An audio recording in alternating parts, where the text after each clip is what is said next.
2.5 VCW5 R titanium chassis and apply its brushed satin finish. It's 6 kilograms lighter than the Spitfire's 4139 chromoly steel chassis. Not only is the 71T a featherweight piece of art that draws a crowd every time we stop during our test, it changes the handling dynamics. The chassis isn't as stiff as a steel frame Spitfire's, thanks to the exotic material's more spring-like properties. But the CCM is still pure, direct, and there's none of the mush you feel riding a built-down to a production bike with heavy components, sound deadening and vibe protection. You sense every tarmac ripple through the suspension and every suck, squeeze, bang and blow from the piston through your body. Forged Ollie 7-spoke 19 inches wheels save another 6 kilograms, which endows the steering with the unbridled directness of a race bike. Its roomy, upright riding position is bang on for the road, with bars placed low enough to weight the front end, but not your wrists. It's racy but still comfy, similar in layout to a KTM 890 Duke R. Wet December roads never let us push the CCM anywhere near its limit, which is a shame, but at wobbling about speeds the handling is crisp, well-balanced and confidence-inspiring, even on its balloon-shaped 130-section Maxxis DTR 1FT rubber, which would look more at home sideways on a dirt track than tarmac. Brakes are a clear highlight.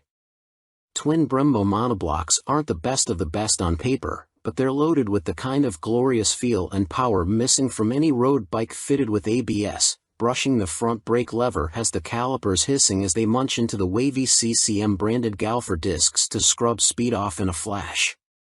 Engine. Next up, reliability. 4 out of 5. April 5th.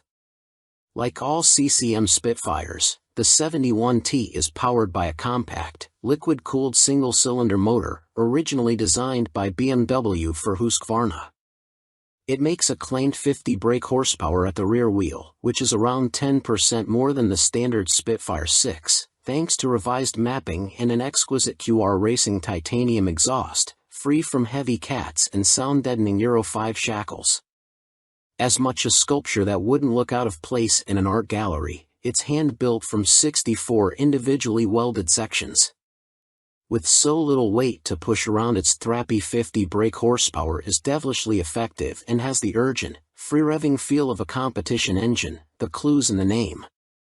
But despite the motor's hard edge and explosive soundtrack, it's perfectly fueled, predictable and easy to control, so need for electronic rider aids or modes, although an up/down quickshifter would be nice.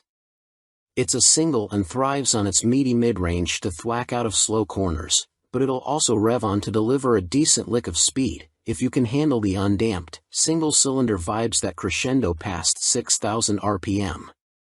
But that can be viewed as a good thing. The Rush 1000 never intimidates or scrabbles for grip, and even when you're going slow, the exhaust, quickshifter and auto blipper are still music to the ears, making all the right pops, bangs and crackles. It only does 31 miles per gallon. Not that most owners will worry at such thirst.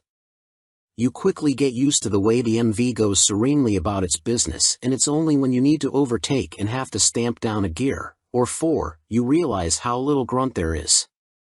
In fact, the only time the Rush lives up to its name is when you hold the throttle to the stop, and when you do, be prepared for the ferocious acceleration of a superbike and the brain-drilling roar of a race engine.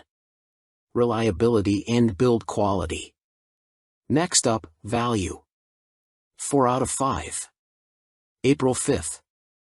Build quality, fit, finish and attention to detail are everything you'd expect on a bike costing this much, and on our brand new test bike everything works perfectly. But what about long term? Well, MV Agusta have improved reliability since welcoming their new Russian owners, and with UK importer Crazy Horse now fully up and running, spares supply shouldn't be a problem. The whole MV range also comes with a 3-year warranty and 2 years roadside assistance. Value versus rivals. Next up, equipment. 3 out of 5. March 5th. Whichever way you slice it, the Rush 1000 is eye-wateringly expensive to buy and run. In terms of pure performance, it's no better than its super naked rivals and lacks their real-world grunt, but if you've got this amount to spend on a bike and don't want something run-of-the-mill or mass-produced, the MV will scratch your itch. Equipment. 5 out of 5. May 5th. It's the same riot of heavily sculpted and detailed luxury as the Brutale 1000RR with swathes of carbon fiber and machined ollie parts, semi-active Öhlins forks and rear shock, Brembo Stylema calipers, Pirelli Super Corsa SP tires, MotoGP-style wings and a hand-stitched Alcantara-style twin-pad seat. It also has cornering traction control, 8 levels, and ABS, anti-wheelie, cruise and launch control for rider modes and a color dash that links to your phone. The Rush 1000 takes the decadence a step further. Your extra 4,800 pounds gets you a round instead of teardrop-shaped headlight with cornering LEDs that fan out around the headlight like a peacock. They strobe when the ignition is switched on and illuminate one by one as the bike leans over. It also has a revised Super Veloce-like carbon tail section with a bottom of a beer can rear light and a satin gray paint job with red Batmobile flex. It wears a spoked wheel up front and its forged ollie rear is fitted with a carbon hubcap fixed to the rear wheel spokes. Does it affect stability in sidewinds? No. You also get a Race Kit SC Project titanium exhaust and revised fuel mapping, which is a work of art and sounds suitably naughty. The Italian firm also creates the pipes for Marquez's Honda. MV Agusta Brutale 800 RRSCS, 2020, on review. Our test bike is the most refined, capable and exciting Brutale 800RR we've thrown a leg over.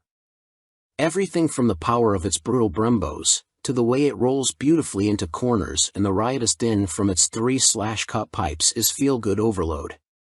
The hard seat is a pain after a few hours and it gets fidgety over bumpy backroads, but the MV handles and hangs on like a super sport racer over smooth ground. The Brutale 800RR has the most visceral auto blipper in biking. Rich, gravelly and mechanical, every burst of power shoots 3-cylinder chills through your body as each cog slices precisely home. It's just as tuneful on the way up, with a loud crack through the quick shifter as the revs kiss the red line. The MV's electronic shifters deserve a place in an orchestra,